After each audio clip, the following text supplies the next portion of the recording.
ਜਦੋਂ ਸਤਿਗੁਰੂ ਮਹਾਰਾਜ ਹਰਿਦੁਆਰ ਵਿਸਾਖੀ ਵਾਲੇ ਦਿਨ ਪੁੱਜਦੇ ਨੇ, ਸਵੇਰ ਦਾ ਸਮਾਂ ਸੂਰਜ ਨਿਕਲਦਾ ਪਿਆ ਹੈ ਤੇ ਸਾਰੇ ਪੰਡਤ ਜਨ ਸੂਰਜ ਨਿਕਲਣ ਤੋਂ ਪਹਿਲਾਂ ਪਹਿਲਾਂ ਗੰਗਾ ਨਦੀ ਦੇ ਵਿੱਚ ਆ ਕੇ ਖੜੇ ਹੋ ਗਏ ਨੇ। ਗੁਰੂ ਨਾਨਕ ਸਾਹਿਬ ਮਹਾਰਾਜ ਇਸ ਦ੍ਰਿਸ਼ ਨੂੰ ਆਪ ਤੱਕਦੇ ਪਏ ਨੇ, ਵੇਖਦੇ ਪਏ ਨੇ। ਮੇਰੇ ਪਾਤਸ਼ਾਹ ਜੀ ਨੇ ਕੀ ਵੇਖਿਆ ਜਦੋਂ ਸਾਰੇ ਹੀ ਪੰਡਤ ਗੰਗਾ ਦੇ ਵਿੱਚ ਆ ਕੇ ਖੜੇ ਹੋ ਗਏ। ਸੂਰਜ ਨਿਕਲਣ ਸਾਰ ਸਾਰਿਆਂ ਨੇ ਹੱਥ ਜੋੜ ਕੇ ਪ੍ਰਣਾਮ ਕੀਤਾ ਤੇ ਸਭਨਾਂ ਨੇ ਹੀ ਗੰਗਾ ਦੇ ਵਿੱਚੋਂ ਬੁੱਕ ਨਾਲ ਪਾਣੀ ਭਰ ਕੇ ਤੇ ਸੂਰਜ ਵੱਲ ਮੂੰਹ ਕਰਕੇ ਅਰਪਣ ਕਰਨਾ ਸ਼ੁਰੂ ਕਰ ਦਿੱਤਾ। ਮੇਰੇ ਪਾਤਸ਼ਾਹ ਜੀ ਗੁਰੂ ਨਾਨਕ ਸਾਹਿਬ ਮਹਾਰਾਜ ਦੀਨ ਦੁਨੀਆ ਦੇ ਮਾਲਕ, ਇਹ ਸਭ ਉਸ ਕਿਰਿਆ ਨੂੰ ਜਾਣਦੇ ਸਨ। ਪਰ ਗੁਰੂ ਸਵਾਰਿਓ, ਗੁਰੂ ਨਾਨਕ ਸਾਹਿਬ ਮਹਾਰਾਜ ਪਾਤਸ਼ਾਹ ਜੀ ਦਾ ਸਮਝਾਉਣ ਦਾ ਜਿਹੜਾ ਤਰੀਕਾ ਸੀ ਉਹ ਬੜਾ ਸੋਹਣਾ ਸੀ, ਨਿਰਾਲਾ ਸੀ। ਪਾਤਸ਼ਾਹ ਜੀ ਸਿੱਧਾ ਜਾ ਕੇ ਕਿਸੇ ਦੇ ਧਰਮ ਕਰਮ ਨੂੰ ਖੰਡਨ ਨਹੀਂ ਸਨ ਕਰਦੇ ਹੁੰਦੇ, ਕਿਸੇ ਨਾਲ ਕੋਈ ਝਗੜਾ ਕਰਕੇ ਵਿਰੋਧ ਨਹੀਂ ਸਨ ਕਰਦੇ ਹੁੰਦੇ। ਮੇਰੇ ਪਾਤਸ਼ਾਹ ਜੀ ਦਾ ਗੁਰੂ ਸਵਾਰਿਓ ਲੌਜਿਕ ਹੁੰਦਾ ਸੀ, ਉਹਨਾਂ ਦੀ ਹੀ ਕਿਰਿਆ ਦੇ ਅਨੁਸਾਰ ਕਿਸੇ ਲੌਜਿਕ ਦੇ ਤਹਿਤ ਗੁਰੂ ਨਾਨਕ ਸਾਹਿਬ ਮਹਾਰਾਜ ਪਾਤਸ਼ਾਹ ਜੀ ਵਿਚਾਰ ਪੇਸ਼ ਕਰਦੇ ਸਨ ਤੇ ਸਾਹਮਣੇ ਵਾਲੇ ਨਿਰੁੱਤਰ ਹੋ ਜਾਂਦੇ ਸਨ ਗੁਰੂ ਨਾਨਕ ਸਾਹਿਬ ਜੀ ਦੇ ਸਾਹਮਣੇ। ਹੁਣ ਇਸ ਧਰਤੀ ਤੇ, ਹਰਿਦੁਆਰ ਦੀ ਧਰਤੀ ਤੇ, ਧੰਨ ਗੁਰੂ ਨਾਨਕ ਸਾਹਿਬ ਮਹਾਰਾਜ ਪਾਤਸ਼ਾਹ ਜੀ ਨੇ ਕੀ ਤੱਕਿਆ ਕਿ ਸਾਰੇ ਪੰਡਤ ਜੀ ਗੰਗਾ ਦੇ ਵਿੱਚ ਖੜੇ ਹੋ ਕੇ ਤੇ ਸੂਰਜ ਨੂੰ ਜਲ ਵਿਸਰਜਨ, ਪਾਣੀ ਵਿਸਰਜਨ ਕਰ ਰਹੇ ਨੇ। ਗੁਰੂ ਨਾਨਕ ਸਾਹਿਬ ਮਹਾਰਾਜ ਪਾਤਸ਼ਾਹ ਜੀ ਵੀ ਗੰਗਾ ਦੇ ਵਿੱਚ ਉਤਰੇ। ਸਤਿਗੁਰੂ ਮਹਾਰਾਜ ਪਾਤਸ਼ਾਹ ਜੀ ਨੇ ਵੀ ਅੱਜ ਗੰਗਾ ਦੇ ਵਿੱਚੋਂ ਪਾਣੀ ਦਾ ਬੁੱਕ ਭਰਿਆ ਤੇ ਮੇਰੇ ਪਾਤਸ਼ਾਹ ਜੀ ਨੇ ਸੂਰਜ ਵੱਲ ਮੁਖ ਕਰਕੇ ਨਹੀਂ, ਉਲਟੀ ਦਿਸ਼ਾ ਵਿੱਚ ਇਸ ਪੰਜਾਬ ਦੀ ਧਰਤੀ ਵੱਲ ਮੁਖ ਕਰਕੇ ਮੇਰੇ ਸਤਿਗੁਰੂ ਜੀ ਨੇ ਉੱਚਾ ਹੱਥ ਕਰਕੇ ਤੇ ਪਾਣੀ ਵਿਸਰਜਨ ਕੀਤਾ। ਵੇਖਣ ਵਾਲੇ ਜਿਹੜੇ ਉੱਥੇ ਧਰਮੀ ਸਨ, ਸਨਾਤਨ ਮਤ ਵਾਲੇ, ਉਹਨਾਂ ਨੇ ਇੱਕਦਮ ਕਟਾਕਸ਼ ਕੀਤਾ, ਸਵਾਲ ਖੜਾ ਕਰ ਦਿੱਤਾ ਵੀ ਇਹ ਕੌਣ ਹੈ ਜਿਹੜਾ ਸਾਡੇ ਧਰਮ ਦੀਆਂ ਰੀਤਾਂ ਬਦਲਣ ਵਾਲਾ ਕੋਈ ਆ ਗਿਆ? ਇਹਨੂੰ ਪਤਾ ਨਹੀਂ ਕਿ ਇਸ ਪਾਸੇ ਸੂਰਜ ਵੱਲ ਮੁਖ ਕਰਕੇ ਜਲ ਵਿਸਰਜਨ ਕਰਦੇ ਹਨ। ਉਹ ਆ ਕੇ ਗੁਰੂ ਨਾਨਕ ਸਾਹਿਬ ਮਹਾਰਾਜ ਪਾਤਸ਼ਾਹ ਜੀ ਨੂੰ ਪੁੱਛਣ ਲੱਗੇ, ਸਵਾਲ ਕਰਨ ਲੱਗੇ ਕਿ ਤੁਹਾਨੂੰ ਪਤਾ ਨਹੀਂ ਕਿ ਕਿਸ ਪਾਸੇ ਜਲ ਵਿਸਰਜਨ ਕਰੀਦਾ? ਗੁਰੂ ਨਾਨਕ ਮਹਾਰਾਜ ਪਾਤਸ਼ਾਹ ਜੀ ਨੇ ਅੱਗੋਂ ਸਵਾਲ ਕੀਤਾ। ਪਾਤਸ਼ਾਹ ਜੀ ਨੇ ਉਹਨਾਂ ਦੇ ਹੀ ਬੋਲ ਉਹਨਾਂ ਨੂੰ ਹੀ ਕਹੇ ਕਿ ਕਿਉਂ ਵਿਸਰਜਨ ਕਰਦੇ ਨੇ ਜਲ ਤੇ ਕਿਸ ਪਾਸੇ ਵਿਸਰਜਨ ਕਰਦੇ ਨੇ। ਪੰਡਤ ਜੀ ਕਹਿਣ ਲੱਗੇ, ਕਹਿੰਦੇ ਗੁਰੂ ਨਾਨਕ ਮਹਾਰਾਜ ਪਾਤਸ਼ਾਹ ਜੀ ਨੂੰ ਜਵਾਬ ਦਿੰਦੇ ਹੋਏ ਕਿ ਸੂਰਜ ਵੱਲ ਮੁਖ ਕਰਕੇ ਜਲ ਵਿਸਰਜਨ ਕਰਦੇ ਹਾਂ। ਜਦੋਂ ਸੂਰਜ ਨਿਕਲਦਾ ਹੈ, ਸਵੇਰ ਦੀ ਪਹਿਲੀ ਕਿਰਨ ਸੂਰਜ ਦੀ ਨਿਕਲਦੀ ਹੈ ਤੇ ਸੂਰਜ ਨਿਕਲਦਿਆਂ ਸਾਰ ਇਸ ਗੰਗਾ ਦੇ ਘਾਟ ਵਿੱਚ ਖੜ ਕੇ ਤੇ ਪਾਣੀ ਵਿਸਰਜਨ ਕਰੀਦਾ ਹੈ, ਅਰਪਣ ਕਰਦੇ ਹਨ। ਕਿਉਂਕਿ ਸੂਰਜ ਦੇ ਉੱਪਰ ਸਾਡੇ ਮਰ ਚੁੱਕੇ ਵੱਡੇ ਵਡੇਰੇ ਪਿੱਤਰਾਂ ਦਾ ਵਾਸਾ ਮੰਨਿਆ ਗਿਆ ਹੈ ਤੇ ਸਾਡਾ ਦਿੱਤਾ ਹੋਇਆ ਜਿਹੜਾ ਪਾਣੀ ਹੈ ਉਹ ਸੂਰਜ ਦੇ ਉੱਪਰ ਰਹਿਣ ਵਾਲੇ ਸਾਡੇ ਵੱਡੇ ਵਡੇਰਿਆਂ ਨੂੰ ਪਹੁੰਚ ਜਾਂਦਾ ਹੈ। ਜਦੋਂ ਅਸੀਂ ਇਸ ਧਰਤੀ ਤੇ ਖੜ ਕੇ, ਇਸ ਗੰਗਾ ਘਾਟ ਤੇ ਖੜ ਕੇ ਇਹ ਪਾਣੀ, ਇਹ ਜਲ ਵਿਸਰਜਨ ਕਰਦੇ ਆ। ਗੁਰੂ ਨਾਨਕ ਸਾਹਿਬ ਮਹਾਰਾਜ ਪਾਤਸ਼ਾਹ ਜੀ ਮੁਸਕਰਾ ਕੇ ਕਹਿਣ ਲੱਗੇ, ਮੈਂ ਵੀ ਤੁਹਾਡੇ ਵਾਲੀ ਰੀਤ ਕਰ ਰਿਹਾ।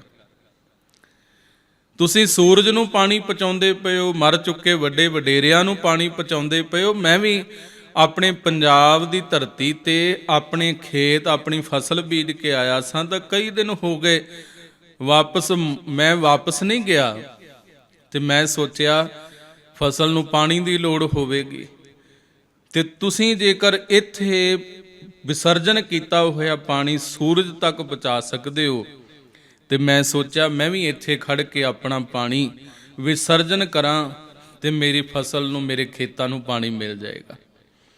ਜੋ ਮੇਰੀ ਫਸਲ ਸੁੱਕ ਰਹੀ ਹੈ ਉਹ ਹਰੀ ਹੋ ਜਾਏਗੀ।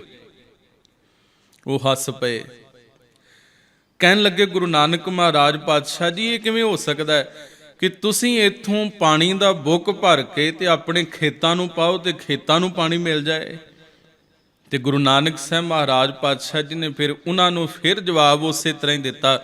ਪਾਤਸ਼ਾਹ ਜੀ ਨੇ ਸਵਾਲ ਦੇ ਤੌਰ ਤੇ ਇੱਕ ਜਵਾਬ ਕਿਹਾ। ਪਾਤਸ਼ਾਹ ਜੀ ਕਹਿਣ ਲੱਗੇ, ਕਹਿੰਦੇ ਪੰਡਤ ਜੀ ਮੈਂ ਵੀ ਤਾਂ ਇਹੀ ਪੁੱਛਣਾ ਚਾਹੁੰਦਾ ਕਿ ਫਿਰ ਜੇ ਇਹ ਨਹੀਂ ਹੋ ਸਕਦਾ ਵੀ ਇੱਥੋਂ 200-250 ਮੀਲ ਮੇਰੇ ਖੇਤਾਂ ਨੂੰ ਪਾਣੀ ਪਹੁੰਚ ਜਾਏ, ਤੇ ਫਿਰ ਹਜ਼ਾਰਾਂ ਮੀਲ ਸੂਰਜ ਨੂੰ ਕਿਵੇਂ ਪਾਣੀ ਪਹੁੰਚ ਸਕਦਾ ਹੈ?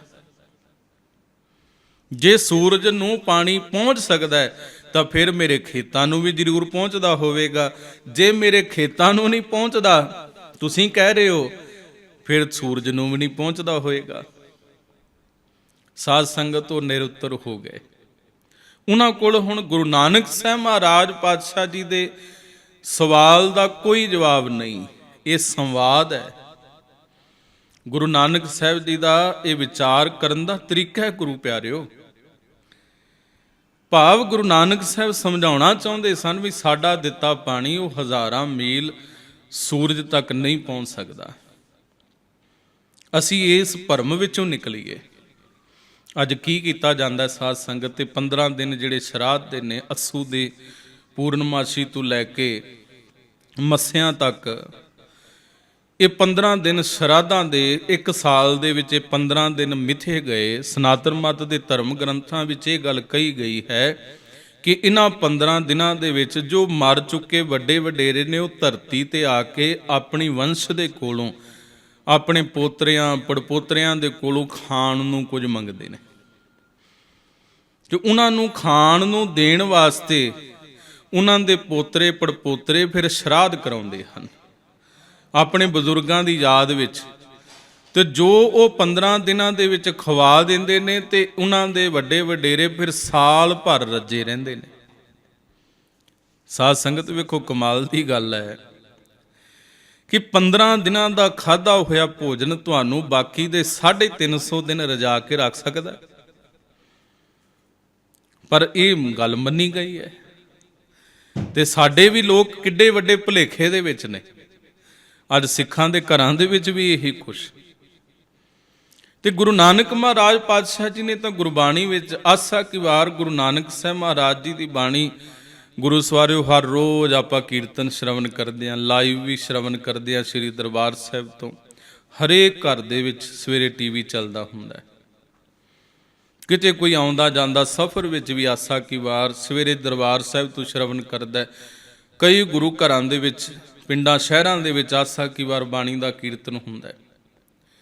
ਪਰ ਮਾਫ ਕਰਿਓ, ਮੈਂ ਇੱਥੇ ਇੱਕ ਬੇਨਤੀ ਕਰਦਾ ਜਾਵਾਂ। ਅਸੀਂ ਕੀਰਤਨ ਸ਼ਰਵਣ ਕਰ ਰਹੇ ਹਾਂ, ਬਾਣੀ ਸ਼ਰਵਣ ਕਰ ਰਹੇ ਹਾਂ, ਪਰ ਬਾਣੀ ਅਸੀਂ ਵਿਚਾਰਦੇ ਨਹੀਂ ਪਏ। ਅਸੀਂ ਬਾਣੀ ਦੇ ਵਿਚਾਰ ਨੂੰ ਸਮਝੀਏ ਵੀ। ਗੁਰੂ ਨਾਨਕ ਸਾਹਿਬ ਮਹਾਰਾਜ ਪਾਤਸ਼ਾਹ ਜੀ ਨੇ ਇਹਨਾਂ ਸ਼ਰਾਧਾਂ ਤੇ ਹੀ ਇੱਕ ਬੜਾ ਪਿਆਰਾ ਲੌਜਿਕ ਸਾਡੇ ਸਾਹਮਣੇ ਰੱਖਿਆ। ਸਾਹਿਬ ਪਾਤਸ਼ਾਹ ਜੀ ਫਰਮਾਉਂਦੇ, ਕਹਿੰਦੇ ਮੰਨ ਲਓ ਤੁਸੀਂ ਇਹ ਗੱਲ ਕਹਿੰਦੇ ਹੋ ਕਿ ਤੁਹਾਡਾ ਦਿੱਤਾ ਹੋਇਆ ਤੁਹਾਡੇ ਵੱਡੇ ਵਡੇਰਿਆਂ ਨੂੰ ਪਹੁੰਚਦਾ, ਜੋ ਸ਼ਰਾਧਾਂ ਦੇ ਦਿਨਾਂ ਦੇ ਵਿੱਚ ਦਾਨ ਦਿੱਤਾ ਜਾਂਦਾ, ਪ੍ਰਸ਼ਾਦਾ ਖਵਾਇਆ ਜਾਂਦਾ, ਕੋਈ ਕੱਪੜਾ ਦਾਨ ਕੀਤਾ ਜਾਂਦਾ। ਹੁਣ ਦੇਖੋ ਸਾਧ ਸੰਗਤ, ਉਹ 15 ਸ਼ਰਾਧ ਤੇ 15 ਦਿਨਾਂ ਦੇ ਵਿੱਚ ਉਹ ਵੱਖ-ਵੱਖ ਵਸਤੂਆਂ ਦਾਨ ਕੀਤੀਆਂ ਜਾਂਦੀਆਂ 15 ਦਿਨਾਂ ਦੇ ਵਿੱਚ। ਗੁਰੂ ਨਾਨਕ ਸਾਹਿਬ ਪਾਤਸ਼ਾਹ ਜੀ ਫਰਮਾਉਂਦੇ, ਕਹਿੰਦੇ ਮੰਨ ਲਓ ਤੁਹਾਡਾ ਦਿੱਤਾ ਹੋਇਆ ਪਹੁੰਚਦਾ। ਤੇ ਗੁਰੂ ਨਾਨਕ ਸਾਹਿਬ ਪਾਤਸ਼ਾਹ ਜੀ ਫਰਮਾਉਂਦੇ, ਕਹਿੰਦੇ ਕਿ ਜੇ ਤੁਹਾਡਾ ਦਿੱਤਾ ਹੋਇਆ ਪਹੁੰਚਦਾ ਹੈ ਤੇ ਕੋਈ ਦਾਨ ਕਰਨ ਵਾਲਾ ਆਪਣੇ ਵੱਡੇ ਵਡੇਰਿਆਂ ਦੀ ਯਾਦ ਵਿੱਚ ਭੋਜਨ ਪ੍ਰਸ਼ਾਦਾ ਖਵਾਉਣ ਵਾਲਾ ਚੋਰ ਹੋਵੇ, ਜੋ ਚੋਰੀ ਕਰਕੇ ਲਿਆਇਆ ਹੋਵੇ ਕਿਤੋਂ, ਉਸ ਚੋਰੀ ਕੀਤੀ ਹੋਈ ਮਾਇਆ ਦੇ ਨਾਲ ਉਹ ਇਹ ਸ਼ਰਧਾ ਦਾ ਇਹ ਕੰਮ ਕਰੇ, ਸ਼ਰਾਧ ਕਰੇ। ਤੇ ਜਿਸ ਦੇ ਨਿਮਿਤ ਉਹਨੇ ਸ਼ਰਾਧ ਕੀਤਾ ਹੈ, ਜਿਸ ਵੱਡੇ ਵਡੇਰੇ ਦੀ ਯਾਦ ਵਿੱਚ ਉਹਨੇ ਸ਼ਰਾਧ ਕਰਾਇਆ, ਉਹਦਾ ਵੱਡਾ ਵਡੇਰਾ ਉਸ ਜਗ੍ਹਾ ਤੇ ਜਿੱਥੇ ਇਹ ਮੰਨਦੇ ਨੇ ਕਿ ਉਹਨਾਂ ਦਾ ਵਸ ਹੈ, ਕਿ ਉੱਥੇ ਉਹਦੇ ਕੋਲ ਜੇ ਇਹਦਾ ਦਿੱਤਾ ਦਾਨ ਪੁੰਨ ਪਹੁੰਚਦਾ ਹੈ, ਦਿੱਤਾ ਹੋਇਆ ਭੋਜਨ ਪ੍ਰਸ਼ਾਦਾ ਪਹੁੰਚਦਾ ਹੈ, ਤੇ ਉੱਥੇ ਮੰਨ ਲਓ ਕਿ ਜਿਹਦੇ ਘਰੋਂ ਚੋਰੀ ਕੀਤੀ ਉਹਨਾਂ ਦਾ ਵੀ ਵੱਡਾ ਵਡੇਰਾ ਬੈਠਾ ਹੋਵੇ। ਹੁਣ ਉਹ ਪਛਾਣ ਲਏਗਾ ਨਾ ਵੀ ਤੇਰਾ ਪੋਤਰਾ ਤੇਰਾ ਪੜਪੋਤਰਾ ਜੋ ਕੁਝ ਅੱਜ ਤੈਨੂੰ ਖਵਾਉਂਦਾ ਪਿਆ ਹੈ, ਮੇਰੇ ਘਰੋਂ ਚੋਰੀ ਕਰਕੇ ਲਿਆਇਆ। ਇਹ ਮੇਰੇ ਪੋਤਰਿਆਂ ਪੜਪੋਤਰਿਆਂ ਦੇ ਘਰੋਂ ਇਹਨੇ ਚੋਰੀ ਕੀਤੀ ਹੈ। ਫਿਰ ਇਹਦਾ ਮਤਲਬ ਵੀ ਅਸੀਂ ਆਪਣੇ ਬਜ਼ੁਰਗ ਨੂੰ ਉੱਥੇ ਚੋਰ ਸਾਬਤ ਕਰ ਦਿੱਤਾ। ਗੁਰੂ ਨਾਨਕ ਸਾਹਿਬ ਮਹਾਰਾਜ ਪਾਤਸ਼ਾਹ ਜੀ ਨੇ ਕਿੱਡੀ ਵੱਡੀ ਵਿਚਾਰ ਸਾਡੇ ਸਾਹਮਣੇ ਰੱਖੀ ਹੈ। ਭਲਿਓ ਪਾਤਸ਼ਾਹ ਜੀ ਫਰਮਾਉਂਦੇ, ਕਹਿੰਦੇ ਇਸ ਭਰਮ ਵਿੱਚੋਂ ਨਿਕਲੋ, ਜੇ ਮੁਹਾਕਾ ਘਰ ਮੋਹ ਹੈ, ਘਰ ਮੋਹ ਹੈ ਪਿਤਰੀ ਦੇ। ਮੁਹਾਕਾ ਚੋਰੀ ਕਰਨ ਵਾਲਾ, ਜੇ ਕਿਸੇ ਦਾ ਘਰ ਚੋਰੀ ਕਰਕੇ ਲਿਆਵੇ ਕਿਸੇ ਦੇ ਘਰੋਂ ਤੇ ਚੋਰੀ ਕਰਕੇ ਪਿਤਰਾਂ ਨੂੰ ਦਾਨ ਕਰੇ। ਜੇ ਮੁਹਾਕਾ ਘਰ ਮੋਹ ਹੈ, ਘਰ ਮੋਹ ਹੈ ਪਿਤਰੀ ਦੇ। ਪਿਤਰੀ ਚੋਰ ਸਿਆਣੀਐ, ਮੁਸਫੀ ਇਹ ਕਰੇ। ਸਾਧ ਸੰਗਤ ਪਿਤਰਾਂ ਦੇ ਨਿਮਿਤ ਉਹਨੇ ਦਾਨ ਕਰ ਦਿੱਤਾ ਤੇ ਸਾਧ ਸੰਗਤ ਅੱਗੇ ਵਸਤ ਸਿਆਣੀਐ, ਮੁਸਫੀ ਇਹ ਕਰੇ। ਅੱਗੇ ਉਸ ਦੇ ਪਿਤਰਾਂ ਨੇ ਜਿਹਦੇ ਘਰੋਂ ਚੋਰੀ ਹੋਈ ਉਹਨੇ ਪਛਾਣ ਲਿਆ ਵੀ ਇਹ ਤੇ ਸਾਡੇ ਘਰੋਂ ਚੋਰੀ ਕੀਤੀ ਮਾਇਆ, ਸਾਡੇ ਘਰੋਂ ਚੋਰੀ ਕੀਤੀ ਮਾਇਆ ਦੇ ਦਾਨ ਕੀਤੇ ਨੇ। ਤੇ ਵੱਢੀਐ ਹੱਥ ਦਲਾਲ ਕੇ, ਮੁਸਫੀ ਇਹ ਕਰੇ। ਸਤਿਗੁਰੂ ਮਹਾਰਾਜ ਪਾਤਸ਼ਾਹ ਜੀ ਫਰਮਾਉਂਦੇ, ਕਹਿੰਦੇ ਫਿਰ ਜਿਹੜੇ ਦਲਾਲ ਬਣੇ ਨੇ ਨਾ, ਜੇ ਮੁਹਾਕਾ ਘਰ ਮੂਹ ਹੈ, ਘਰ ਮੂਹ ਹੈ ਪਿਤਰੀ ਦੇ। ਅੱਗੇ ਵਸਤ ਸਿਆਣੀਐ, ਪਿਤਰੀ ਚੋਰ ਕਰੇ। ਵੱਢੀਐ ਹੱਥ ਦਲਾਲ ਕੇ, ਮੁਸਫੀ ਇਹ ਕਰੇ। ਤੇ ਸਤਿਗੁਰੂ ਸਾਹਿਬ ਫਰਮਾਉਂਦੇ, ਕਹਿੰਦੇ ਉਹ ਅਰਦਾਸ ਕਰਨ ਵਾਲਿਓ, ਮੈਂ ਸਾਰੇ ਅੱਜ ਗ੍ਰੰਥੀ ਸਿੰਘਾਂ ਨੂੰ ਬੇਨਤੀ ਕਰਾਂ, ਸਾਡੇ ਵੀ ਭਾਈ ਜਾਂਦੇ ਐ ਇਹਨਾਂ ਸ਼ਰਾਧਾਂ ਦੇ ਦਿਨਾਂ ਵਿੱਚ, ਸਾਡੇ ਵੀ ਗੁਰਸਿੱਖ ਪ੍ਰਸ਼ਾਦਾ ਛਕਾਉਣ ਵਾਸਤੇ ਭਾਈਆਂ ਨੂੰ ਬੁਲਾਉਂਦੇ ਆ। ਅਸੀਂ ਇਸ ਗੁਰੂ ਨਾਨਕ ਮਹਾਰਾਜ ਜੀ ਦੇ ਬਚਨ ਤੋਂ ਸਿੱਖਿਆ ਲਈਏ, ਸਮਝੀਏ ਗੁਰੂ ਨਾਨਕ ਸਾਹਿਬ ਪਾਤਸ਼ਾਹ ਜੀ ਕੀ ਕਿਰਪਾ ਕਰ ਰਹੇ ਨੇ, ਸਮਝਾ ਰਹੇ, ਕਿੱਡੇ ਵੱਡੇ ਭਰਮ ਜਾਲ ਵਿੱਚੋਂ ਸਾਨੂੰ ਕੱਢ ਰਹੇ ਨੇ। ਬਾਣੀ ਨੂੰ ਵਿਚਾਰੀਏ ਤੇ ਸਹੀ, ਕੱਲਾ ਸੁਣਾਉਣ ਵਾਸਤੇ ਨਹੀਂ। ਸਾਹਿਬ ਫਰਮਾਉਂਦੇ, ਵੱਢੀਐ ਹੱਥ ਦਲਾਲ ਕੇ। ਜਿਹੜੇ ਉਹ ਪੰਡਤ ਜੀ ਪੂਜਾ ਕਰਦੇ ਪਏ ਨੇ ਫਿਰ ਸ਼ਰਾਧਾਂ ਦੀ, ਜਿਹੜੇ ਗਿਆਨੀ ਸਿੰਘ ਅਰਦਾਸ ਕਰਦੇ ਪਏ ਨੇ ਉਹਨਾਂ ਵੱਡਿਆਂ ਵਡੇਰਿਆਂ ਦੀ, ਜਿਨ੍ਹਾਂ ਨੇ ਵੱਡਿਆਂ ਵਡੇਰਿਆਂ ਦੇ ਨਿਮਿਤ ਅੱਜ ਪ੍ਰਸ਼ਾਦਾ ਛਕਾਇਆ ਹੈ, ਦਾਨ ਕੀਤਾ ਹੈ, ਤੇ ਸਾਹਿਬ ਪਾਤਸ਼ਾਹ ਜੀ ਕਹਿੰਦੇ ਪਰਮਾਤਮਾ ਦਾ ਇਹ ਨਿਆਂ ਕਰੇਗਾ ਕਿ ਉਹਦੇ ਹੱਥ ਵੱਢ ਦੇਗਾ, ਜਿਹੜੇ ਹੱਥ ਜੁੜੇ ਨੇ ਸਾਧ ਸੰਗਤ ਤੋਂ ਅਰਦਾਸ ਵਾਸਤੇ, ਜਿਹੜੇ ਹੱਥ ਦਾਨ ਕਰ ਰਹੇ ਨੇ ਚੋਰੀ ਕਰਕੇ। ਨਾਨਕ ਅੱਗੇ ਸੋ ਮਿਲੈ, ਜੇ ਖੱਟੈ ਘਾਲੇ ਦੇ। ਗੁਰੂ ਨਾਨਕ ਸਾਹਿਬ ਨੇ ਨਿਰਣਾ ਕੀਤਾ ਸਾਧ ਸੰਗਤ, ਅੱਗੇ ਉਹ ਮਿਲਦਾ ਹੈ ਜੋ ਬੰਦਾ ਆਪਣੀ ਜੀਵਨ ਦੇ ਅੰਦਰ, ਹਯਾਤੀ ਦੇ ਅੰਦਰ ਖੱਟ ਕੇ ਮਿਹਨਤ ਕਰਕੇ ਜੋ ਆਪਣੇ ਜੀਵਨ ਵਿੱਚ ਜਾਂਦਾ, ਮਿਲਣਾ ਉਹੀ ਕੁਛ ਹੈ ਅੱਗੇ। ਚੰਗਿਆਈਆਂ ਬੁਰਿਆਈਆਂ ਵਾਚੈ ਧਰਮ ਹਦੂਰ, ਕਰਮੀ ਆਪੋ ਆਪਣੀ ਕੇ ਨੇੜਾ ਕੇ ਦੂਰ। ਸਾਡਾ ਦਿੱਤਾ ਨਹੀਂ, ਜਹ ਮਾਤ ਪਿਤਾ ਸੁਤ ਮੀਤ ਨਾ ਭਾਈ, ਮਨ ਊਹਾ ਨਾਮ ਤੇਰਾ ਸੰਗ ਸਹਾਈ। ਅਸੀਂ ਕੀ ਕਰਦੇ ਹਾਂ, ਭੋਗ ਦੇ ਸਮੇਂ ਮੰਜਾ ਬਿਸਤਰਾ ਸਾਰਾ ਕੁਝ ਲਿਆ ਕੇ ਰੱਖ ਦਿੰਦੇ ਹਾਂ। ਇੱਕ ਬੜੇ ਹਾਸੋਹੀਣ ਇੱਕ ਵਿਅੰਗ ਹੈ। ਇੱਕ ਜੱਟ ਦੇ ਘਰ ਨਾ ਗਾਂ ਸੂ ਪਈ, ਬਛੇਰੀ ਦਿੱਤੀ ਗਾਂ ਨੇ, ਹੁਣ ਦੁੱਧ ਘਿਓ ਹੋ ਗਿਆ ਵਧੀਆ ਪਰਿਵਾਰ ਵਿੱਚ ਖਾਣ ਨੂੰ। ਉਸ ਜੱਟ, ਉਸ ਜ਼ਿਮੀਂਦਾਰ ਦੀ ਨਾ ਸਾਧ ਸੰਗਤ ਕੁਝ ਦਿਨ ਪਹਿਲਾਂ ਉਸ ਦੇ ਪਰਿਵਾਰ ਵਿੱਚ ਉਹਦੇ ਬਜ਼ੁਰਗਾਂ ਦੀ ਮੌਤ ਹੋਈ ਸੀ। ਤੇ ਪੰਡਤ ਜੀ ਲੰਘੇ ਗਲੀ ਵਿੱਚ, ਉਹਨਾਂ ਨੇ ਵੇਖਿਆ ਬੜੀ ਸੋਹਣੀ ਗਊ ਹੈ ਤੇ ਇਹਦੇ ਘਰ ਤਾਂ ਚੰਗਾ ਦੁੱਧ ਘਿਓ, ਤੇ ਕਿਉਂ ਨਾ ਹੋਵੇ ਵੀ ਕਿਸੇ ਤਰੀਕੇ ਇਹਦੀ ਮੈਂ ਇਹ ਗਊ, ਇਹਦੀ ਜਿਹੜੀ ਇਹਦੇ ਕਿੱਲੇ ਤੇ ਬੰਨੀ ਹੈ ਮੈਂ ਲੈ ਜਾਵਾਂ, ਦੁੱਧ ਘਿਓ ਮੇਰੇ ਘਰ ਹੋਵੇ। ਉਹਨੇ ਇੱਕ ਵਿਉਂਤ ਬਣਾਈ, ਇੱਕ ਤਰਕੀਬ ਬਣਾਈ। ਉਹ ਘੁੰਮ ਕੇ ਵਾਪਸ ਆਇਆ ਤੇ ਪੁੱਛਣ ਲੱਗਾ, ਕਹਿੰਦਾ ਜੀ ਭਾਈ ਸਾਹਿਬ ਜੀ ਕੀ ਹਾਲ ਹੈ ਤੁਹਾਡੇ ਪਰਿਵਾਰ ਦਾ? ਉਹ ਕਹਿੰਦੇ ਜੀ ਠੀਕ ਠਾਕ ਹੈ, ਵਧੀਆ ਜੀ, ਸਾਰੇ ਜੀ ਰਾਜੀ ਖੁਸ਼ੀ। ਵੇਖੋ ਪਰਮਾਤਮਾ ਨੇ ਕਿੱਡੀ ਰਹਿਮਤ ਕੀਤੀ ਹੈ, ਆ ਗਊ ਸੂਈ ਹੈ, ਵਛੇਰੀ ਦਿੱਤੀ ਹੈ, ਹੁਣ ਦੁੱਧ ਘਿਓ ਦੀ ਵੀ ਕਿਰਪਾ ਘਰ ਦੇ ਵਿੱਚ, ਸੋਹਣਾ ਪਰਿਵਾਰ ਦਾ ਗੁਜ਼ਾਰਾ ਚੱਲ ਰਿਹਾ। ਉਹ ਜਿਹੜਾ ਧਰਮੀ ਪੁਰਸ਼ ਹੈ, ਜਿਹੜਾ ਧਰਮ ਦੇ ਕਰਮ ਕਰਨ ਵਾਲਾ ਹੈ, ਉਹ ਕਹਿਣ ਲੱਗਾ, ਕਹਿੰਦਾ ਜੀ ਮੈਨੂੰ ਇੱਕ ਗੱਲ ਦੀ ਬੜੀ ਚਿੰਤਾ ਹੋ ਰਹੀ ਕਈ ਦਿਨਾਂ ਦੀ। ਸਾਧ ਸੰਗਤ ਦੇਖੋ, ਭਰਮ ਵਿੱਚ ਪਾਉਣ ਵਾਲੇ, ਭੁਲੇਖੇ ਵਹਿਮ ਵਿੱਚ ਪਾਉਣ ਵਾਲੇ ਇਸ ਤਰ੍ਹਾਂ ਆਪਣੀ ਕਹਾਣੀ, ਆਪਣੀ ਚਾਲ ਚੱਲਦੇ ਆ। ਕਹਿੰਦਾ ਮੈਨੂੰ ਬੜੀ ਚਿੰਤਾ ਹੋ ਰਹੀ ਹੈ ਜੀ ਕੁਝ ਦਿਨਾਂ ਦੀ। ਤੁਸੀਂ ਤਾਂ ਕਹਿ ਰਹੇ ਹੋ ਵੀ ਘਰ ਆਨੰਦ ਹੈ, ਬਹੁਤ ਕੁਛ ਹੈ, ਵਧੀਆ ਜੀ, ਪਰਿਵਾਰ ਰਾਜੀ ਖੁਸ਼ੀ, ਪਰ ਮੈਂ ਇੱਕ ਬੇਨਤੀ ਕਰਾਂ ਕਿ ਤੁਹਾਡੇ ਬਜ਼ੁਰਗ ਰਾਹ ਵਿੱਚ ਹੀ ਨੇ, ਅਜੇ ਸਵਰਗ ਨਹੀਂ ਪਹੁੰਚੇ। ਉਹ ਅਜੇ ਰਸਤੇ ਦੇ ਵਿੱਚ ਨੇ। ਮੈਨੂੰ ਅਜੇ 2 ਕੁ ਦਿਨ ਪਹਿਲਾਂ ਹੀ ਸੁਪਨੇ ਵਿੱਚ ਆਏ ਤੇ ਕਹਿੰਦੇ ਤੁਸੀਂ ਕੋਈ ਮੇਰੇ ਵਾਸਤੇ ਬੇਨਤੀ ਕਰਦੇ ਹੋ, ਕੋਈ ਦਾਨ ਦਕਸ਼ਣਾ ਲੈਣੀ ਹੋਰ ਲੈ ਲਓ ਤੇ ਮੈਨੂੰ ਸਵਰਗ ਪਹੁੰਚਾ ਦਿਓ। ਤੇ ਸਾਧ ਸੰਗਤ, ਉਹ ਭਾਈ ਸਾਹਿਬ ਜੱਟ ਜ਼ਿਮੀਂਦਾਰ ਜਿਹੜਾ ਸੀ, ਉਹ ਬਹਿ ਗਿਆ ਧਰਤੀ ਤੇ, ਉੱਥੇ ਹੀ ਪੈਰਾਂ ਭਾਰ ਬੈਠਾ, ਚਿੰਤਾ ਵਿੱਚ ਪੈ ਗਿਆ ਵੀ ਹੁਣ ਕੀ ਹੋਵੇਗਾ। ਅਸੀਂ ਤਾਂ ਸਾਰਾ ਕੁਝ ਕਰਵਾਇਆ, ਕੋਈ ਕਿਸੇ ਤਰ੍ਹਾਂ ਦੀ ਕੋਈ ਘਾਟ ਰਹਿਣ ਹੀ ਨਹੀਂ ਦਿੱਤੀ, ਭੋਗ ਵੀ ਵਧੀਆ ਪਾਇਆ, ਸਾਰਾ ਕੁਝ ਲੰਗਰ ਪ੍ਰਸ਼ਾਦਾ ਵੀ ਸਭ ਰਿਸ਼ਤੇਦਾਰਾਂ ਨੂੰ ਬੁਲਾ ਕੇ ਛਕਾਇਆ। ਤੇ ਸਾਧ ਸੰਗਤ ਤੋਂ ਪੁੱਛਣ ਲੱਗਾ, ਉਹ ਕਹਿੰਦਾ ਜੀ ਹੁਣ ਕੀ ਕੀਤਾ ਜਾਵੇ ਭਾਈ ਸਾਹਿਬ ਦੱਸੋ।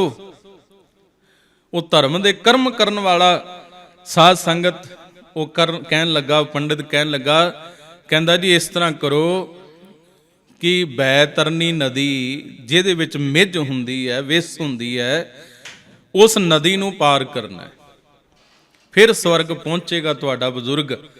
ਤੇ ਉਸ ਨਦੀ ਨੂੰ ਪਾਰ ਗਾਂ ਦੀ ਪੂਛ ਫੜ ਕੇ ਹੀ ਕੀਤਾ ਜਾ ਸਕਦਾ। ਇਹ ਸਨਾਤਨ ਮੱਤ ਵਿੱਚ, ਧਰਮ ਗ੍ਰੰਥਾਂ ਵਿੱਚ ਲਿਖਿਆ ਸਾਧ ਸੰਗਤ, ਕਿ ਬੈਤਰਨੀ ਨਦੀ ਨੂੰ ਪਾਰ ਕਰਨ ਵਾਸਤੇ ਗਾਂ ਦੀ ਪੂਛ ਫੜਨੀ ਪੈਂਦੀ ਹੈ ਤੇ ਫਿਰ ਉਹ ਨਦੀ ਪਾਰ ਹੁੰਦੀ ਹੈ। ਤੇ ਪਰਿਵਾਰ ਆਪਣੇ ਮਰ ਚੁੱਕੇ ਵਡੇਰਿਆਂ ਵਾਸਤੇ ਗਊ ਦਾਨ ਕਰੇ। ਤੇ ਸਾਧ ਸੰਗਤ, ਹੁਣ ਜਿਹੜੇ ਘਰ ਵਿੱਚ ਘਿਓ ਦੁੱਧ ਆਇਆ ਸੀ, ਹੁਣ ਉਹ ਫੇਰ ਮੱਥੇ ਤੇ ਹੱਥ ਮਾਰਦਾ, ਸਾਡਾ ਕੀ ਬਣੇਗਾ। ਪਰ ਉਧਰ ਬਜ਼ੁਰਗ ਦੀ ਵੀ ਚਿੰਤਾ ਵੀ ਉਹ ਸਵਰਗ ਨਹੀਂ ਪਹੁੰਚਿਆ। ਦੇਖੋ ਭੁਲੇਖੇ ਪਾਉਣ ਵਾਲੇ ਸਾਧ ਸੰਗਤ ਇਸ ਤਰ੍ਹਾਂ ਕਰਦੇ ਆ। ਉਹਨੇ ਕੀ ਕੀਤਾ, ਆਖਿਰਕਾਰ ਕਿੱਲੇ ਤੋਂ ਬੜਾ ਕੋੜਾ ਘੁੱਟ ਭਰਦਿਆਂ ਹੋਇਆਂ ਸਾਧ ਸੰਗਤ ਤੋਂ ਰੱਸਾ ਖੋਲ੍ਹਿਆ ਉਸ ਗਊ ਦਾ, ਨਵ ਸੂਈ ਵਛੇਰੀ ਪਿੱਛੇ ਤੋਰ ਦਿੱਤੀ। ਤੇ ਸਾਧ ਸੰਗਤ ਹੱਥ ਜੋੜ ਕੇ ਆਖਿਆ, ਪ੍ਰਮਾਤਮਾ ਰਹਿਮਤ ਕਰੀ। ਹੁਣ ਪੰਡਤ ਜੀ ਬੜੇ ਖੁਸ਼, ਵੀ ਬਹੁਤ ਨਜ਼ਾਰਾ ਬਣ ਗਿਆ, ਹੁਣ ਤਾਂ ਉਹਦਾ ਘਰ ਦੁੱਧ ਘਿਓ ਆ ਗਿਆ, ਹੁਣ ਤਾਂ ਕੋਈ ਚਿੰਤਾ ਫਿਕਰ ਨਹੀਂ। ਸਾਧ ਸੰਗਤ ਕੁਝ ਦਿਨ ਲੰਘੇ। ਹੁਣ ਉਹ ਜੱਟ ਜ਼ਿਮੀਂਦਾਰ ਵੀ ਕਿਹੜਾ ਘੱਟ ਸੀ। ਹੁਣ ਉਹ ਗਿਆ ਉਧਰ ਨੂੰ, ਉਸ ਪਿੰਡ ਦੇ ਉਸ ਪਾਸੇ ਵੱਲ ਨੂੰ ਕਿਸੇ ਦਿਨ, ਕਈ ਦਿਨਾਂ ਦੇ ਬਾਅਦ, ਤੇ ਉਹ ਪੁੱਛਣ ਲੱਗਾ, ਕਹਿੰਦਾ ਪੰਡਿਤ ਜੀ ਕੀ ਹਾਲ ਚਾਲ ਹੈ ਜੀ। ਪੰਡਿਤ ਜੀ ਕਹਿੰਦੇ ਬਿਲਕੁਲ ਠੀਕ ਠਾਕ। ਪੰਡਿਤ ਜੀ ਫਿਰ ਸਾਡੇ ਬਜ਼ੁਰਗ ਪਹੁੰਚ ਗਏ ਸਵਰਗ। ਤੇ ਪੰਡਿਤ ਜੀ ਹੱਸ, ਹਾਂ ਕਿਉਂ ਨਹੀਂ ਜੀ, ਤੁਹਾਡੇ ਬਜ਼ੁਰਗ ਤਾਂ ਪਹੁੰਚ ਗਏ ਉਸੇ ਦਿਨ ਹੀ, ਜਿਸ ਦਿਨ ਤੁਸੀਂ ਗਊ ਦਾਨ ਕਰ ਦਿੱਤੀ ਸੀ। ਬਸ ਉਹ ਗਾਂ ਦੀ ਪੂਛ ਫੜ ਕੇ ਉਹਨਾਂ ਨੇ ਪਾਰ ਲੰਘਣਾ ਸੀ, ਤੁਸੀਂ ਦਾਨ ਕਰ ਦਿੱਤੀ, ਉਹ ਪਾਰ ਲੰਘ ਗਏ। ਉਹਦਾ ਸਵਰਗ ਵਿੱਚ ਸੁਖੀ ਵਸਦੇ ਪਏ ਨੇ, ਹੁਣ ਚਿੰਤਾ ਕਰਨ ਦੀ ਕੋਈ ਲੋੜ ਨਹੀਂ। ਤੇ ਸਾਧ ਸੰਗਤ ਤੋਂ ਜ਼ਿਮੀਂਦਾਰ ਭਰਾ ਕਹਿੰਦਾ, ਅੱਛਾ ਹੁਣ ਕੋਈ ਚਿੰਤਾ ਨਹੀਂ। ਪੰਡਿਤ ਜੀ ਕਹਿੰਦੇ ਨਾ ਜੀ ਨਾ, ਹੁਣ ਕੋਈ ਚਿੰਤਾ ਨਹੀਂ। ਉਹ ਗਏ, ਦਰਵਾਜ਼ਾ ਖੋਲ੍ਹਿਆ, ਕਿੱਲੇ ਤੋਂ ਗਊ ਦਾ ਰੱਸਾ ਖੋਲ੍ਹਿਆ। ਕਹਿੰਦਾ ਜੀ ਹੁਣ ਗਊ ਫਿਰ ਮੈਂ ਆਪਣੀ ਲੈ ਚੱਲਿਆ। ਬਾਪੂ ਤਾਂ ਪਾਰ ਲੰਘ ਗਏ, ਬਜ਼ੁਰਗ ਸਾਡੇ ਸਵਰਗ ਪਹੁੰਚ ਗਏ, ਤੁਸੀਂ ਹੁਣ ਹੀ ਕਹਿ ਰਹੇ ਹੋ, ਤੇ ਹੁਣ ਗਊ ਮੈਂ ਆਪਣੀ ਲੈ ਜਾਵਾਂ। ਫਿਰ ਗਊ ਦਾ ਰੱਸਾ ਖੋਲ੍ਹਿਆ ਤੇ ਉਹ ਜ਼ਿਮੀਂਦਾਰ ਭਰਾ ਆਪਣੇ ਘਰ ਨੂੰ ਚਾਲੇ ਪਾ ਦਿੰਦਾ ਹੈ। ਤੇ ਉਹ ਪੰਡਿਤ ਜੀ ਸਾਧ ਸੰਗ ਮੱਥੇ ਤੇ ਹੱਥ ਮਾਰ ਕੇ ਹੁਣ ਉਹ ਪਛਤਾਉਂਦੇ ਰਹਿ ਜਾਂਦੇ ਆ। ਭਾਵ ਬੇਨਤੀ ਕਰਨ ਤੋਂ ਸਾਧ ਸੰਗਤ ਵੀ ਇਹ ਭਰਮ ਨੇ, ਭੁਲੇਖੇ ਨੇ ਸਾਡੇ, ਅਸੀਂ ਨਾ ਭੁਲੇਖਿਆਂ ਵਿੱਚ ਨਾ ਪਈਏ। ਗੁਰਬਾਣੀ ਕਹਿ ਰਹੀ ਹੈ, ਭਗਤ ਕਬੀਰ ਸਾਹਿਬ ਜੀ ਦੇ ਪਿਆਰੇ ਬਚਨ ਨੇ, ਜੀਵਤ ਪਿੱਤਰ ਨਾ ਮਾਨੈ ਕੋ। ਜਿਉਂਦਿਆਂ ਆਪਣੇ ਪਿੱਤਰਾਂ ਨੂੰ ਕਈ ਮੰਨਦੇ ਨਹੀਂ, ਭਾ ਵੱਡੇ ਵਡੇਰਿਆਂ ਦੀ, ਬਜ਼ੁਰਗਾਂ ਦੀ ਕੋਈ ਸੇਵਾ ਨਹੀਂ ਕਰਦਾ। ਬਜ਼ੁਰਗ ਬੈਠਾ ਹੋਵੇ ਮੰਜੇ ਤੇ, ਅਸੀਂ ਪਾਸਾ ਵੱਟ ਕੇ ਲੰਘ ਜਾਂਦੇ ਹਾਂ। ਉਹਦੀ ਦਵਾ ਦਾਰੂ, ਉਹਦੇ ਦੁੱਖ ਦਰਦ ਦਾ ਸਾਨੂੰ ਜਰਾ ਵੀ ਖਿਆਲ ਨਹੀਂ ਹੁੰਦਾ। ਅੱਜ ਤਾਂ ਸਮਾਂ ਹੀ ਐਸਾ ਨਾ ਹੈ, ਜਿਹਨੂੰ ਅਸੀਂ ਕਲਯੁਗ ਕਹਿੰਦੇ ਹਾਂ। ਸਭ ਨੂੰ ਆਪਣਾ ਆਪ ਦਿਖਦਾ ਹੈ ਸਾਧ ਸੰਗਤ, ਬਸ ਘਰ ਵਿੱਚ ਕੋਈ ਜੀ ਦੂਜਾ ਉਹਦੀ ਚਿੰਤਾ ਨਹੀਂ। ਕਬੀਰ ਸਾਹਿਬ ਜੀ ਫਰਮਾਉਂਦੇ, ਜੀਵਤ ਪਿੱਤਰ ਨਾ ਮਾਨੈ ਕੋ, ਮੂਏ ਸਰਾਧ ਕਰਾਹੀ। ਵੀ ਮਰਿਆਂ ਤੋਂ ਬਾਅਦ ਤੂੰ ਸਰਾਧ ਕਰਾਉਣਾ ਪਿਆ। ਪਿੱਤਰ ਭੀ ਬਪੁਰੇ ਕਹੋ ਕਿਆ ਪਾਵੈ, ਕਊਆ ਕੋਕਰ ਖਾਹੀ। ਕਹਿੰਦੇ ਪਿੱਤਰ ਕੀ ਪ੍ਰਾਪਤ ਕਰਨਗੇ ਭਾਈ, ਉਹ ਬੱਪੜੇ ਉਹ ਵਿਚਾਰੇ ਕਿਉਂਕਿ ਹੁਣ ਤੁਹਾਡਾ ਦਿੱਤਾ ਤੇ ਕਾਂ ਤੇ ਕੁੱਤਿਆਂ ਨਹੀਂ ਖਾ ਜਾਣਾ। ਕਹਿੰਦੇ ਨੇ ਕਾਲੇ ਕਾਂ ਨੂੰ ਲੱਭ ਕੇ ਖਵਾਓ ਜੀ, ਕਾਲੇ ਕੁੱਤੇ ਨੂੰ ਖਵਾਓ ਜੀ, ਤਾਂ ਉਹਨਾਂ ਨੂੰ ਪਹੁੰਚੇਗਾ, ਦਾਨ ਦਿੱਤਾ ਹੋਇਆ ਲੱਗੇਗਾ। ਨਹੀਂ, ਸਾਧ ਸੰਗਤ ਜਿਉਂਦਿਆਂ ਨੂੰ ਖਵਾਓ। ਬਾਅਦ ਵਿੱਚ ਉਹ 15 ਦਿਨ ਸਾਡੇ ਵਰਗਿਆਂ ਨੂੰ ਰੱਜ ਰੱਜ ਖਵਾ ਕੇ ਅਰਦਾਸਾਂ ਕਰਾਉਣ ਦੀ ਬਜਾਏ ਸਾਧ ਸੰਗਤ ਉਹਨਾਂ ਬਜ਼ੁਰਗਾਂ ਦੀ ਜਿਉਂਦੇ ਜੀ ਭਲੇ ਦੀ ਅਰਦਾਸ ਕਰਵਾਇਆ ਕਰੋ, ਉਹਨਾਂ ਦੀ ਚੜ੍ਹਦੀ ਕਲਾ, ਆਪਣੀ ਸੁੱਖ ਸ਼ਾਂਤੀ ਦੀ ਅਰਦਾਸ ਕਰਵਾਇਆ ਕਰੋ। ਅੱਜ ਹੁੰਦਾ ਕਿ 5-5 ਪੁੱਤ, 4-4 ਪੁੱਤ ਘਰ ਵਿੱਚ ਹੁੰਦੇ ਤੇ ਇੱਕ ਬਜ਼ੁਰਗ ਮਾਂ ਜਾਂ ਬਜ਼ੁਰਗ ਬਾਪੂ ਵਾਸਤੇ ਘਰ ਵਿੱਚ ਮੰਜਾ ਵੀ ਨਹੀਂ ਹੁੰਦਾ, ਇੱਕ ਕਮਰਾ ਵੀ ਨਹੀਂ ਹੁੰਦਾ। ਅਸੀਂ ਚਿੰਤਾ ਨਹੀਂ ਕਰਦੇ ਕਿਉਂ ਬਿਰਧ ਆਸ਼ਰਮ ਬਣ ਗਏ, ਕਿਉਂ ਅਨਾਥ ਆਸ਼ਰਮ ਬਣ ਗਏ। ਇਸੇ ਗੱਲ ਕਰਕੇ ਨਾ ਐਲਡਰਲੀ ਸੈਂਟਰ ਖੁੱਲ੍ਹ ਰਹੇ, ਕਿਉਂਕਿ ਅਸੀਂ ਉਹਨਾਂ ਦਾ ਸਹਾਰਾ ਨਹੀਂ ਬਣੇ। ਉਹਨਾਂ ਨੂੰ ਸਹਾਰੇ ਦੀ ਲੋੜ ਸੀ ਜਿਉਂਦਿਆਂ ਜਾਗਦਿਆਂ। ਜਿਹੜਾ ਬਾਪੂ ਕਿਤੇ ਬਚਪਨ ਵਿੱਚ ਬੱਚੇ ਨੂੰ ਕਹਿੰਦਾ ਹੁੰਦਾ ਸੀ ਨਾ, ਪੁੱਤ ਆ ਮੇਰੇ ਕੋਲ ਬੈਠ, ਤੇ ਪੁੱਤ ਦੌੜਿਆ ਹੁੰਦਾ ਸੀ, ਬਾਪੂ ਦੀ ਗੋਦ ਵਿੱਚ ਬਹਿ ਜਾਂਦਾ ਸੀ ਤੇ ਪਿਆਰ ਨਾਲ ਕਿਤੇ ਪੁੱਤ ਆਖਦਾ ਹੁੰਦਾ ਸੀ, ਬਾਪੂ ਉਹ ਵੇਖ ਉਹ ਕੋਠੇ ਤੇ ਕਾਂ ਬੈਠਾ, ਆਹ ਕਾਂ। ਬਾਪੂ ਖੁਸ਼ ਹੁੰਦਾ ਸੀ, ਖੁਸ਼ ਹੋ ਕੇ ਕਹਿੰਦਾ ਹੁੰਦਾ ਸੀ, ਹਾਂ ਪੁੱਤ ਉਹ ਕਾਂ। ਪੁੱਤ ਨੇ ਫਿਰ ਕਹਿਣਾ, ਭਾਵੇਂ ਕਾਂ ਕੋਈ ਬਨੇਰੇ ਤੇ ਬੈਠਾ ਹੈ ਕਿ ਨਹੀਂ ਬੈਠਾ, ਪਰ ਪੁੱਤ ਨੇ ਆਖਣਾ 2-4 ਵਾਰ ਕਹਿਣਾ ਤੇ ਬਾਪੂ ਨੇ ਰਿਪੀਟ ਕਰ ਦਿਆ ਕਰਨੀ ਗੱਲ, ਹਾਂ ਪੁੱਤ ਉਹ ਕਾਂ ਬੈਠਾ ਹੈ, ਕਾਂ ਕਾਂ ਕਰ ਰਿਹਾ। ਤੇ ਜਦੋਂ ਸਾਧ ਸੰਗਤ ਪੁੱਤ ਵੱਡਾ ਹੋ ਜਾਂਦਾ ਨਾ, ਬਾਪੂ ਦੀ ਝਲੂੰਗੀ ਜੀ ਮੰਜੀ ਢਿੱਲੇ ਜੇ ਵਾਣ ਵਾਲੀ ਵਿਹੜੇ ਵਿੱਚ ਇੱਕ ਪਾਸੇ ਡਾਈ ਹੁੰਦੀ ਹੈ, ਵਿਚਾਰਾ ਖੰਘਦਾ ਹੁੰਦਾ, ਰੋਟੀ ਤੋਂ ਵੀ ਆਤੁਰ ਹੈ, ਕੋਈ ਦੁੱਖ ਸੁੱਖ ਨਹੀਂ ਪੁੱਛਦਾ, ਕੋਈ ਦਵਾ ਦਾਰੂ ਨਹੀਂ ਦਿੰਦਾ। ਉਹ ਕਿਸੇ ਦਿਨ ਪੁੱਤ ਨੂੰ ਆਵਾਜ਼ ਮਾਰ ਕੇ ਪੁੱਛ ਕੇ ਕੋਲ ਬਿਠਾਉਂਦਾ ਨਾ ਜਦੋਂ, ਤੇ ਜਿਹੜਾ ਪੁੱਤ ਉਹਦੀ ਬਾਤ ਨਹੀਂ ਪੁੱਛਦਾ, ਉਹਨੂੰ ਕਿਸੇ ਦਿਨ ਕਹਿ ਕੇ ਫਿਰ ਉਹ ਚੇਤਾ ਕਰਾਉਂਦਾ, ਪੁੱਤ ਉਹ ਵੇਖ ਬਨੇਰੇ ਤੇ ਕਾਂ ਬੈਠਾ ਹੈ। ਉਹਨੂੰ ਬਚਪਨ ਚੇਤਾ ਆਉਂਦਾ ਨਾ, ਪੁੱਤ ਆਖ ਕਾਂ। ਉਹ 2-4 ਵਾਰ ਕਹਿੰਦਾ ਹੈ, ਪੁੱਤ ਖਿੱਚ ਕੇ ਆਖਦਾ, ਕਹਿੰਦਾ ਕੀ ਬਾਪੂ ਕਾਵਾਂ ਰੋਲੀ ਪਾਈ ਹੋਈ ਹੈ, ਕੀ ਕਾਵਾਂ ਰੋਲੀ ਪਾਈ ਹੋਈ, ਚੁੱਪ ਕਰਕੇ ਬਹਿ ਜਾ। ਇਹ ਹਾਲਾਤ ਨੇ ਸਾਡੇ। ਅਸੀਂ ਜਿਉਂਦਿਆਂ ਨੂੰ ਸਾਂਭੀਏ, ਜਿਉਂਦਿਆਂ ਦੀ ਪੂਜਾ ਕਰੀਏ, ਜਿਉਂਦਿਆਂ ਦੀ ਸੇਵਾ ਕਰੀਏ। ਮਰਿਆਂ ਤੋਂ ਬਾਅਦ ਸਾਧ ਸੰਗਤ ਕੁਛ ਨਹੀਂ ਕਿਸੇ ਨੂੰ ਪਹੁੰਚਣਾ। ਸ਼ਰਧਾ ਨਾਲ ਕੀਤਾ ਕਰਮ ਉਹੀ ਹੈ ਜਿਹੜਾ ਜਿਉਂਦਿਆਂ ਜਾਗਦਿਆਂ ਉਹਦੇ ਕੋਲ ਬੈਠ ਕੇ ਅਸੀਂ ਦੁੱਖ ਸੁੱਖ ਪੁੱਛ ਲੈਂਦੇ ਹਾਂ, ਉਹਨੂੰ ਰੋਟੀ ਪਾਣੀ ਪਿਆ ਦਿੰਦੇ ਹਾਂ, ਖਵਾ ਦਿੰਦੇ ਹਾਂ, ਉਹਨੂੰ ਕੋਈ ਕੱਪੜਾ ਲੀੜਾ ਲੈ ਦਿੰਦੇ ਹਾਂ। ਇਹੀ ਹੈ ਸ਼ਰਧਾ ਨਾਲ ਕੀਤਾ ਹੋਇਆ ਕਰਮ।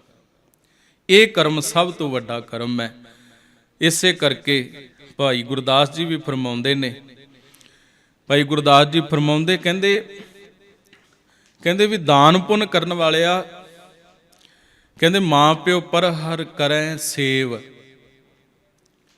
ਜੇ ਮਾਂ ਪਿਓ ਨੂੰ ਛੱਡ ਕੇ ਤੂੰ ਕਰਦਾ ਫਿਰਦਾ ਸੇਵਾ, ਜਾ ਕੇ ਮੈਂ ਗੁਰੂ ਘਰ ਸੇਵਾ ਕਰ ਆਵਾਂ, ਮੈਂ ਫਲਾਣੀ ਜਗ੍ਹਾ ਸੇਵਾ ਕਰ ਆਵਾਂ, ਭੇਦ ਨਾ ਜਾਣਾ ਕਥਾ ਕਹਾਣੀ।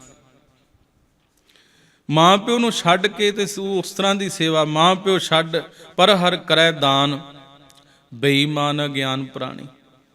ਕਹਿੰਦੇ ਬੇਈਮਾਨ ਹੈ ਉਹ। ਦਾਨ ਕਰਨਾ ਇੱਥੇ ਕਰ, ਉਹਨਾਂ ਬਜ਼ੁਰਗਾਂ ਦਾ, ਉਹਨਾਂ ਬਜ਼ੁਰਗਾਂ ਨਿਮਿਤ, ਉਹਨਾਂ ਦੀ ਸਾਂਭ ਸੰਭਾਲ ਦਾ ਦਾਨ। ਅਸੀਂ ਮੋੜਾ ਮੋੜੀਏ ਗੁਰੂ ਕੀ ਬਾਣੀ ਵੱਲ, ਗੁਰਮਤ ਵੱਲ। ਸਾਧ ਸੰਗਤ ਨਿਕਲੀਏ ਭਰਮਾਂ ਭੁਲੇਖਿਆਂ ਵਹਿਮਾਂ ਪਖੰਡਾਂ ਵਿੱਚੋਂ। ਗੁਰੂ ਨਾਨਕ ਸਾਹਿਬ ਮਹਾਰਾਜ ਜੀ ਦੇ ਬਚਨਾਂ ਤੇ ਪਹਿਰਾ ਦੇਣ ਵਾਲੇ ਗੁਰਮਤਿ ਦੇ ਧਾਰਨੀ ਗੁਰਸਿੱਖ ਬਣੀਏ।